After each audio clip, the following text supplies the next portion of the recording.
próximo painel,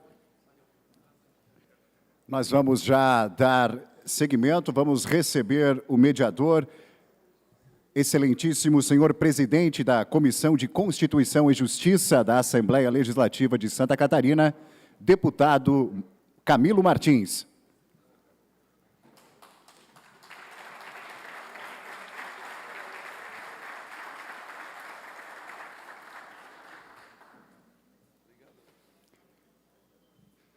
Vamos receber como palestrante excelentíssimo ministro do Supremo Tribunal Federal, Dias Toffoli.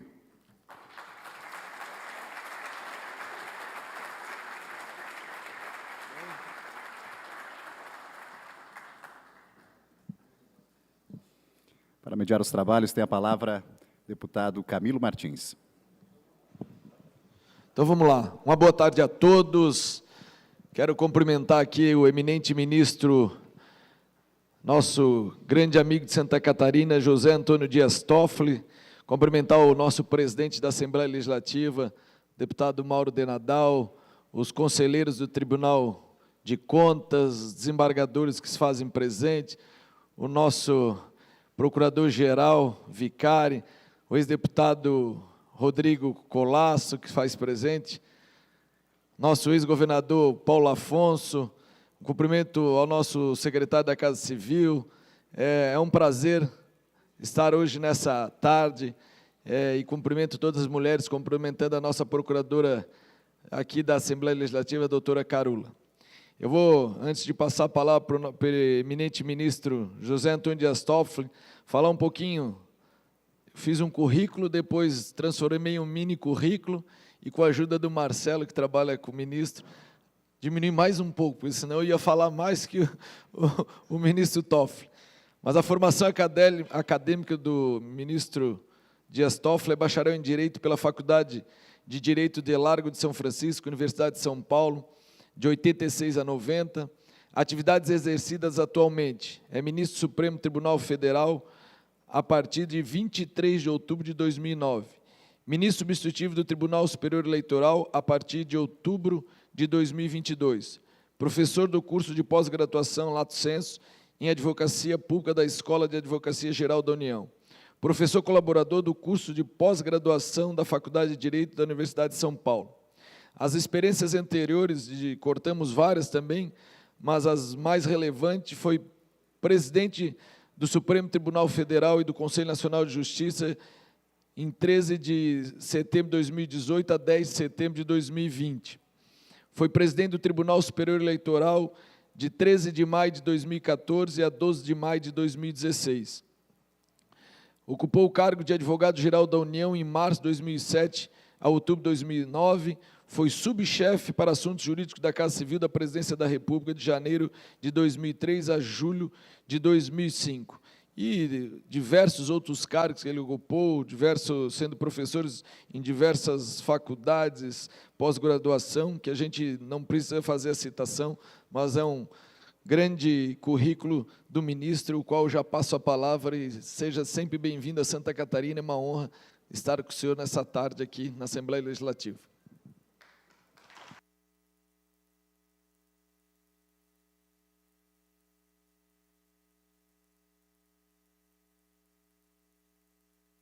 Oi. Muito obrigado, deputado Camilo Martins, pela apresentação, pela recepção. Cumprimento a todas e a todos. Cumprimento nosso presidente Mauro de Nadal. Também cumprimento a doutora Carula pela organização do evento, dessa comemoração de 35 anos. Cumprimento também as autoridades todas, na pessoa do desembargador De Blasi, e aqui registrando a alegria de, nesse momento, poder anunciar a todos aqui presentes, presidente Mauro da Assembleia Legislativa, que o desembargador Francisco Oliveira acabou de ser eleito por aclamação o presidente do Conselho Nacional dos Desembargadores, o CONCEP. Então, fica aqui também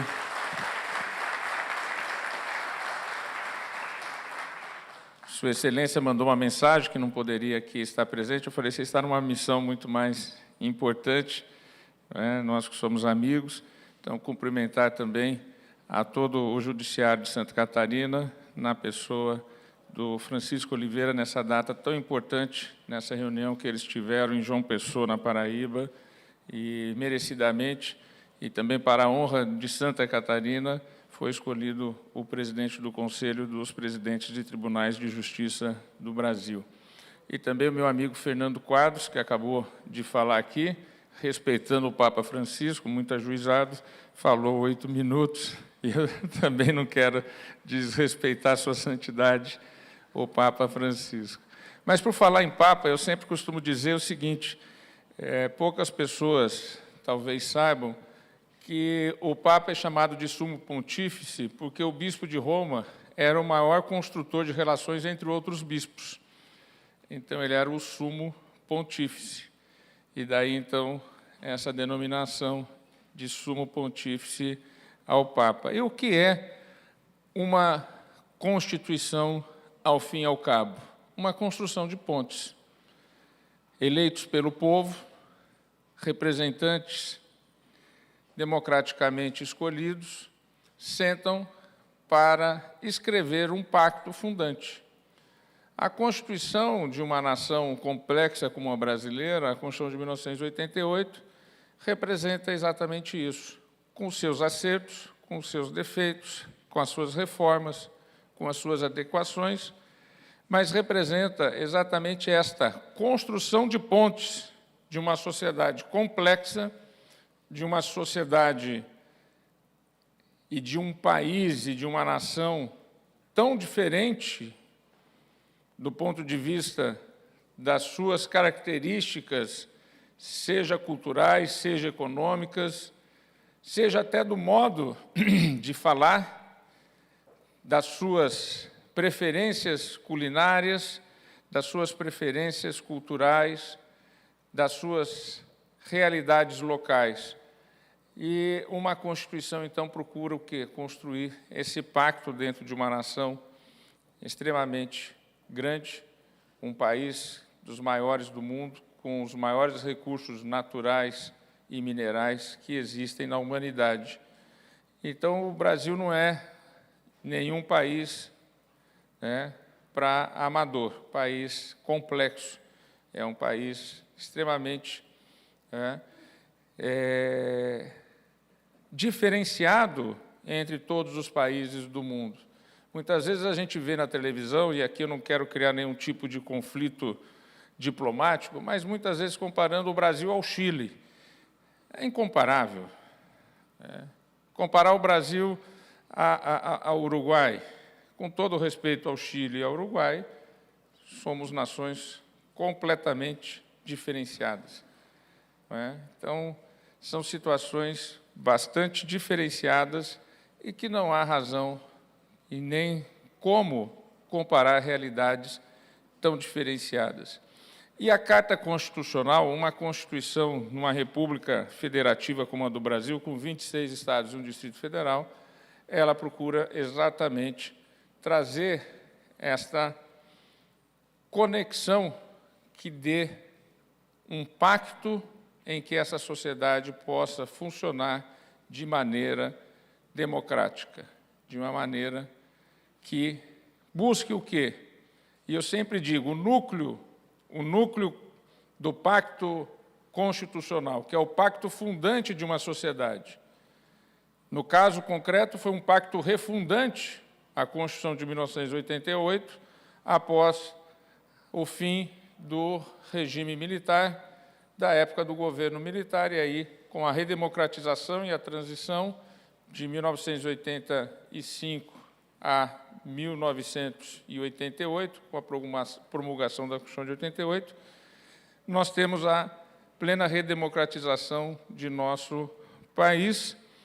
E ali no artigo 3º da Constituição está os objetivos da República Federativa Brasileira.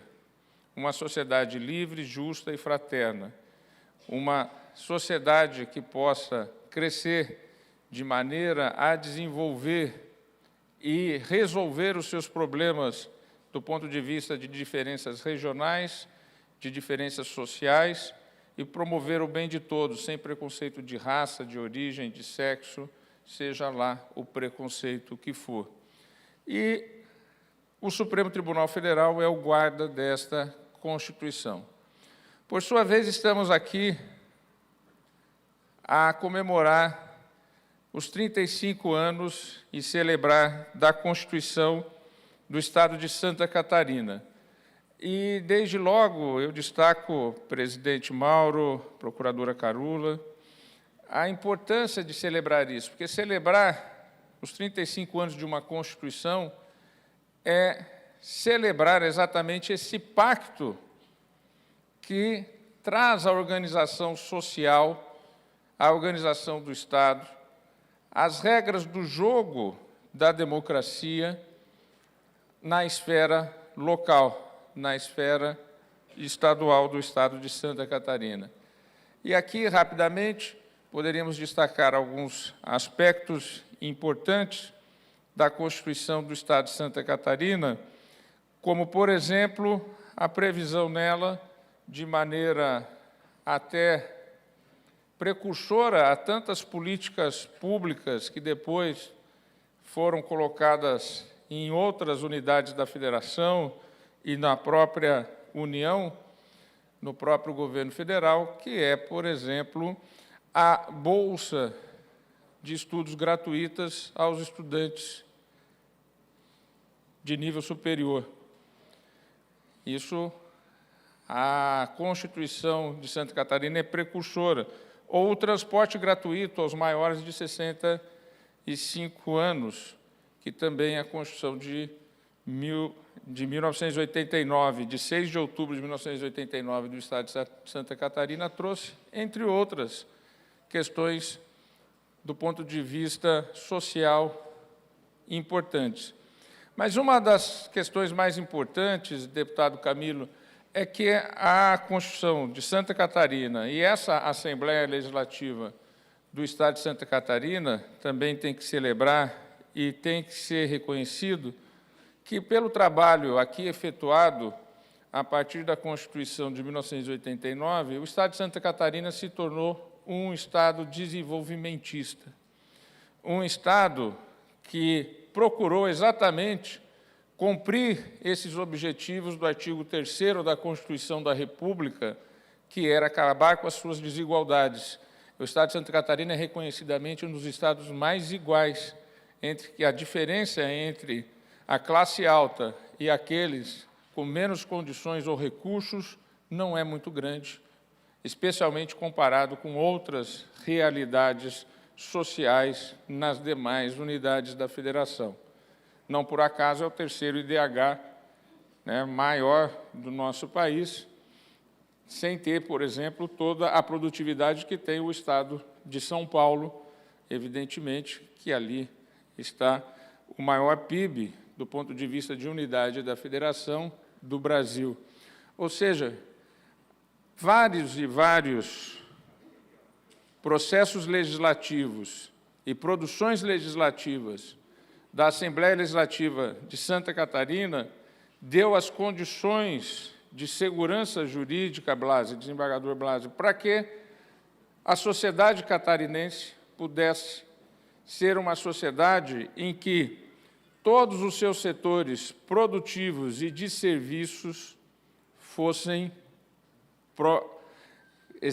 próceres, resultassem em soluções desenvolvimentistas para o nosso país. Seja, cumprimento o Procurador-Geral da República, doutor Paulo Gonet, aqui presente. Estava aguardando ele, Comim, para também cumprimentá-lo, aguardando o presidente do Conselho Nacional do Ministério Público, para agora também cumprimentar, né, doutor Paulo Gonet, Procurador-Geral da República e presidente do Conselho Nacional do Ministério Público, para também cumprimentar agora o nosso querido conselheiro aqui de Santa Catarina, também para o orgulho do Estado de Santa Catarina, o Fernando Comim. Pois bem, mas voltando ali, o Estado de Santa Catarina tem essa característica extremamente importante. Tem um agronegócio extremamente forte e baseado, em grande parte, em pequenos produtores, e no setor cooperativo, que é muito forte, Eu tenho um irmão que mora em Chapecó, trabalha na Cooperalfa há mais de 20 anos, acho que 25 anos, lá em Chapecó, e sabemos como esse setor cooperativo é extremamente importante. Eu, que nasci filho de cafeicultor, que tinha e participava de cooperativa de café em várias cidades do interior de São Paulo, sei muito bem disso, dessa importância, dessa união, né, do setor cooperativo. E aí eu tenho muito orgulho de lembrar aqui que eu fui relator de um processo muito importante para o setor cooperativo, que, no que diz respeito a impostos, né, relativos à exportação por parte da cooperativa, em razão da isenção da exportação, não poderia haver tributação entre o produtor e a cooperativa exportadora. E isso foi muito importante para o setor cooperativo, para fins, exatamente, cumprimento também o Carlos Vinícius, secretário-geral do Conselho Nacional do Ministério Público e procurador do Ministério Público do Estado de Goiás. Isso foi muito importante exatamente para um dos segmentos do setor produtivo do Estado de Santa Catarina, que é o agronegócio.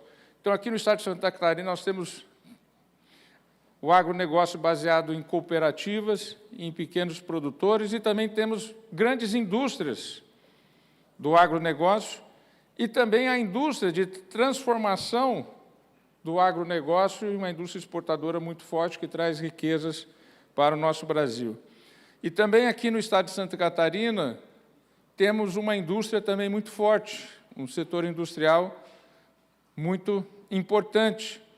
E no Estado de Santa Catarina, para além da agricultura e da indústria, nós também temos um setor de serviços, uma academia, uma área de ciências que formam grandes cabeças para não só o Estado, mas para todo o Brasil, e uma área de inovação, que poucos locais no Brasil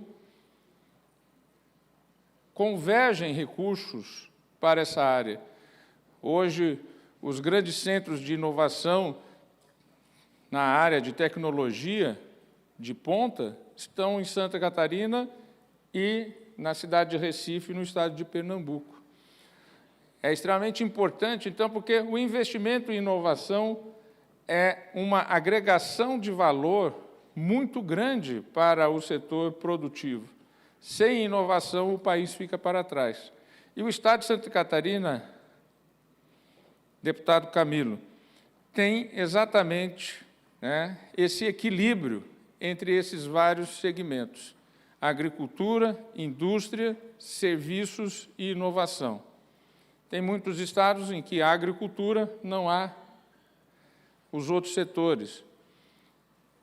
Há indústria, mas não há agricultura e não há os outros setores. O Estado de Santa Catarina, além de ter um equilíbrio social, ele também tem um equilíbrio de distribuição em relação aos seus setores produtivos de serviço, e com essa característica que eu não poderia deixar de registrar, que é a inovação, ou seja, levar recursos para a área de inovação é extremamente importante para o desenvolvimento, e aqui, então, fica o nosso registro, e, evidentemente, que a legislação aqui elaborada nesse prédio pelos parlamentares do Estado de Santa Catarina, os legisladores da Assembleia Legislativa, são realmente razões de ser dessa atuação. E um outro destaque é sempre a relação que eu, que frequento o Estado de Santa Catarina desde 1989, desde 1990, quando eu era estudante ainda de Direito, mas sempre, né, gostei muito de vir aqui para Santa Catarina, para Florianópolis, e depois também conheci o interior do Estado de Santa Catarina. É muito gratificante ver depois. Cheguei aqui a vir na época que estava sendo promulgada, praticamente, a Constituição de 1989, quando aqui vim pela primeira vez naquele ano. Então, para mim, é muito gratificante estar aqui, 35 anos depois, falando sobre a Constituição de Santa Catarina, mas não poderíamos falar dela sem falar exatamente da Assembleia Legislativa. Então, fica aqui os meus cumprimentos a todos os parlamentares de ontem, de hoje, do Estado de Santa Catarina. E falar um pouco sobre, a respeito desse momento de celebrar a Constituição de Santa Catarina e seus 35 anos, é muito importante, penso eu, nós falarmos hoje sobre a nação brasileira. Nós temos que ter uma visão de país em que a federação ela é cooperativa. Nós temos uma federação cooperativa, hoje nós não temos mais que falar em centralismo, em descentralização, nós temos que falar em cooperação. E, evidentemente, que aqui, até como juiz do Supremo Tribunal Federal, cuja uma das razões da sua instituição, no final do século XIX, com a proclamação da República, foi se tornar o Tribunal da Federação. As grandes disputas federativas são discutidas no âmbito do Supremo Tribunal Federal. Litígios entre os Estados ou entre os Estados e a União são conflitos que acabam sendo arbitrados pelo Supremo Tribunal Federal. Eu mesmo, a semana passada, fiz uma audiência de tentativa de conciliação entre o Estado do Rio de Janeiro e a União. E vejam, o Estado do Rio de Janeiro produz 500 bilhões que são transferidos à União e recebe de volta 30 bilhões. Ou seja, nós temos que ter a ideia de que nós vivemos numa nação cujo federalismo ele é de cooperação. Eu não estou aqui fazendo juízo de valor, se isso está certo ou se está errado, mas é o nosso pacto fundante. Evidentemente que tudo isso é colocado por distribuição, do ponto de vista de recursos, por parte da Constituição Federal. Agora temos uma reforma tributária que vamos, evidentemente, ainda está pendente de regulamentação e que vamos ter que julgar, mais cedo ou mais tarde, eventuais ações relativas a essa nova reforma. E esse pacto federativo brasileiro vai chegar um momento, penso eu, que ele vai ter que ser rediscutido. Vai chegar um momento em que esse pacto federativo brasileiro terá um momento em que a solução será uma rediscussão. E aí, o âmbito de se fazer isso, penso eu, é a política, não é o sistema de justiça. E quando eu digo sistema de justiça, eu estou aqui a dizer o seguinte, que o Poder Judiciário ele age quando provocado. Sem Ministério Público, Dr. Paulo Gonet, sem a advocacia privada ou pública, sem a Defensoria Pública, o Estado, juiz, não decide nada. Se ninguém levar processo para o juiz não tem o que decidir. Então, o sistema de justiça, muitas vezes, é provocado para solucionar conflitos que são da área política. E aí se diz que a Justiça ou o Supremo Tribunal Federal está invadindo competências de outros poderes ou de outras instituições. Na verdade, não é disso que se trata. Na verdade, é a sociedade que não está conseguindo, através da política, solucionar os seus problemas. Eu digo muitas vezes que, na Faculdade de Direito, as pessoas aprendem a litigar e não a solucionar ou mediar. E aí, o que se faz? Um gestor público ou um gestor privado, quando ele tem um problema que ele acha complexo, o que ele faz, Fernando Quadros? Ele manda para o jurídico.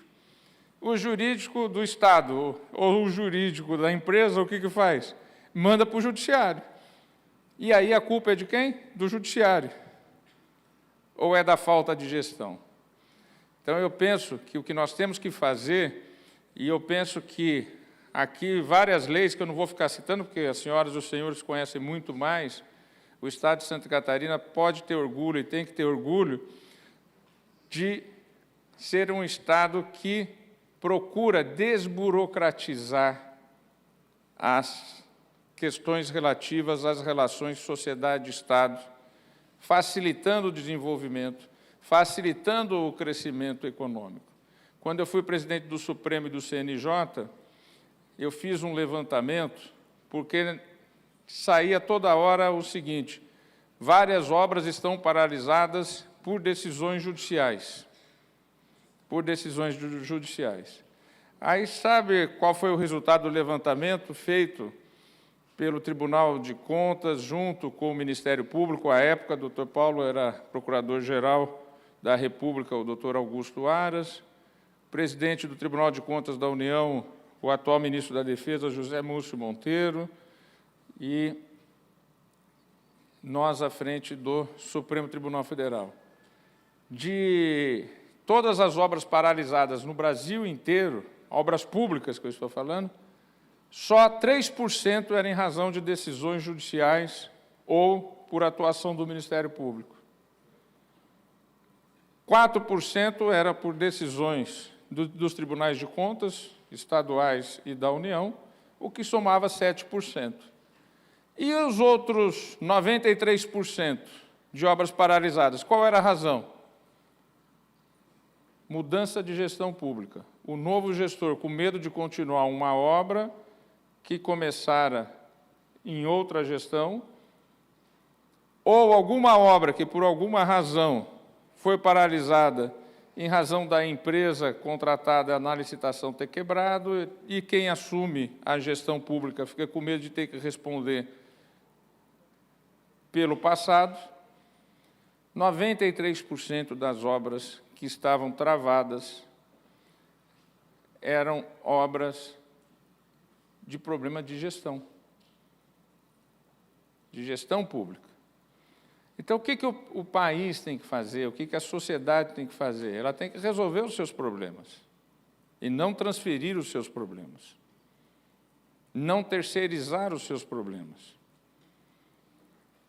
Nessa semana, na sessão de quarta-feira, o presidente do Supremo Tribunal Federal, o ministro Roberto Barroso, levou a plenário a homologação de um acordo no valor de 170 bilhões de reais relativos ao desastre de Mariana.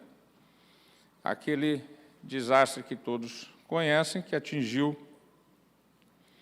o estado de Minas Gerais e do Espírito Santo, causou um dano material, ambiental, algumas mortes, inclusive, e que, para solucionar isso, à época foi criada uma fundação. Ou seja, se cria uma instituição para avaliar os danos e para verificar qual é o público que tem direito a uma indenização. E se injeta bilhões de recursos nessa instituição. Para onde vai esses recursos? Se você cria uma atividade meio, essa atividade meio tem custo. Tem que ter gestores, tem que contratar consultores. E o povo lá na ponta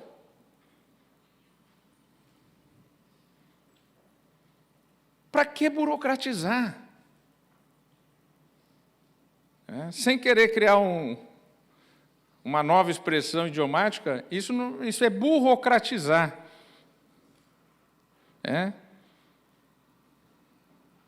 Na verdade, é burocracia de que se trata. Se você cria uma instituição para isso, que alimenta quem está nela, ela vai querer solucionar o problema? Não. Quanto mais demorar para solucionar um problema, mais interessante é. Por isso que, quando eu fui presidente do Supremo Tribunal Federal, junto com a então Procuradora-Geral da República, Raquel Dodge, e eu sou um defensor da interinstitucionalidade, da relação entre as instituições. Pessoal, o Estado é um só. O povo não sabe distinguir entre deputado estadual, federal, vereador, presidente da República, juiz da cidade, juiz do Supremo. presidente da República, governador, para eles é tudo Estado. Ele quer o problema dele resolvido. Ele quer o problema dele resolvido. O Estado é um só. Então, junto com a doutora Raquel Dodge, eu, presidente do Conselho Nacional de Justiça, era do Conselho Nacional do Ministério Público, criamos o Observatório das grandes causas de impacto econômico, social e ambiental. E colocamos 4 temas. Isso em janeiro de 2019. Tinha acabado de acontecer o desastre de Brumadinho. E aí, conversando, nós falamos, não podemos deixar acontecer com Brumadinho o que aconteceu com Mariana, que até hoje não houve solução. Aí criamos este observatório, e no caso de Brumadinho, o que fizemos? Reunimos todos os órgãos de Estado envolvidos. Pela União, a Advocacia da União, pelo Estado, o Governo do Estado, pelo município, os respectivos advogados públicos, a Advocacia Geral da União, Procuradoria do Estado, Procuradoria do Município, os vários ministérios públicos, o Ministério Público da União, dentro da União, o Ministério Público os procuradores da República, os procuradores do Trabalho, porque em Mariana ficava conflito de competência. Esse problema é da Justiça Estadual, é da Federal, tem questão trabalhista e não soluciona nunca. Brumadinho, então, foi se solucionando, reunindo todos os órgãos do Estado, porque o Estado é um só, e o Estado existe para o cidadão.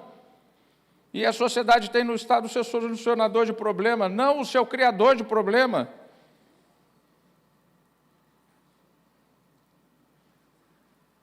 Então, é muito importante, porque esse acordo teve origem nesse observatório.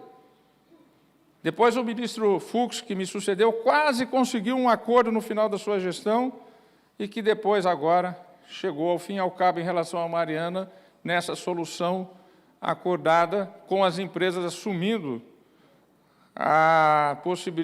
assumindo o compromisso de indenizar aqueles que aderirem a acordo na soma de até 170 bilhões de reais, um dos acordos, ou talvez dos maiores acordos, no Brasil, com certeza, o maior acordo ambiental, e um dos maiores acordos já havidos no país e um dos maiores no mundo inteiro.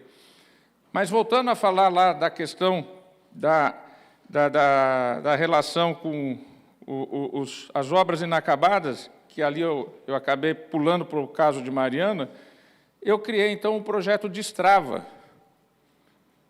Começamos com as creches. Milhares de creches pelo Brasil, mais de 7.000 creches paralisadas no Brasil inteiro. E isso também tem tido continuidade, porque aí você junta o juiz, junta o gestor. Qual é o medo do gestor? Medo do gestor tem medo do Ministério Público? Vamos sentar com o promotor. Olha, o problema é esse, né? Tal. E aí, como é que a gente faz para solucionar? Assim, mas depois você não é mais o promotor, é outro. Não, vamos levar para o juiz homologar isso, o trânsito em julgado acabou e vamos entregar a obra para o povo. Ponto, simples assim. Destravar o país, resolver os problemas. Muita gente me fala, Camilo, em relação ao chamado extremismo político. As pesquisas que dizem que uma parcela da sociedade não acredita mais na democracia.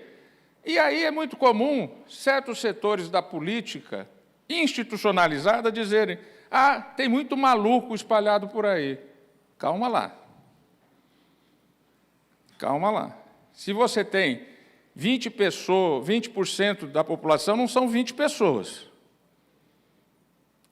que acham que as instituições não estão funcionando. Nós temos que olhar para nós diante do espelho e ver no que estamos falhando. Se uma parcela significativa da sociedade acha que a democracia não está entregando a ela o que ela tem direito de receber, o problema é dessas pessoas ou das instituições? Então, nós temos que fazer uma reflexão. E aqui eu dei alguns exemplos. Nós temos que resolver os problemas para a sociedade. 7 mil creches paralisadas no Brasil. O cidadão lá que tem uma criança e não tem creche, ele passa em frente da obra inacabada, o que ele acha da instituição?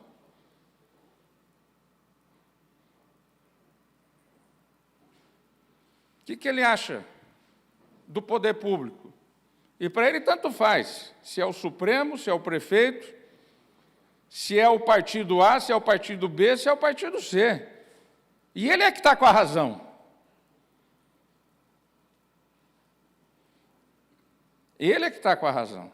Porque a sociedade tem que entregar a ele. Se a vítima de Mariana vê os recursos destinados de bilhões irem para uma instituição meio, e não para ela que foi a vítima, ela tem todo o direito de reclamar. Tem todo o direito de se indignar. Então, quem tem que se olhar no espelho é a sociedade, somos nós, instituições, nós que estamos em cargos de solucionar problemas. E, nesse sentido, que, por exemplo, se o Estado de Santa Catarina é um Estado próspero no desenvolvimento, na inovação, que eu reitero aqui, é algo muito importante, é importante aportar recursos na área de inovação. Santa Catarina tem um núcleo extremamente relevante para a nação brasileira, para o nosso país, para a nossa inovação tecnológica. É extremamente importante, né, esse equilíbrio, seja social, mas seja do setor produtivo, do setor de serviços.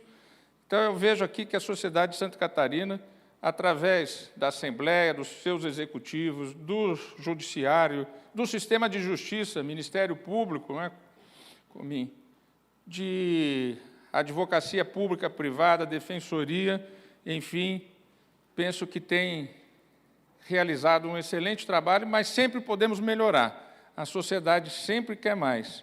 E, nesse sentido, é que eu deixo, então, aqui a minha mensagem, cumprimentando a todas e a todos, para uma sexta-feira, a esse horário, né? Acho que já falei até demais e agradeço a atenção de todos e parabéns ao Estado de Santa Catarina.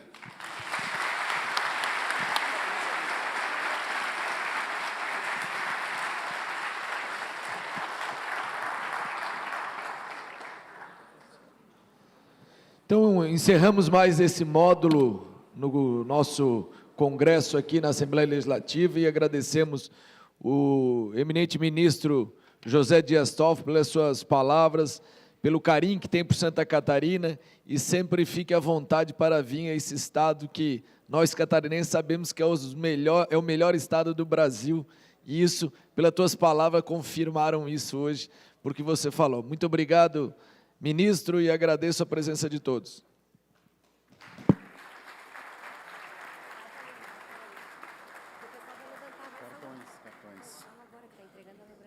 Muito bem, recebe essa lembrança do Parlamento Catarinense, eminente ministro do Supremo Tribunal Federal, José Antônio Dias Toffoli, marcando presença em Santa Catarina na participação deste Congresso de Direito Constitucional e Legislativo.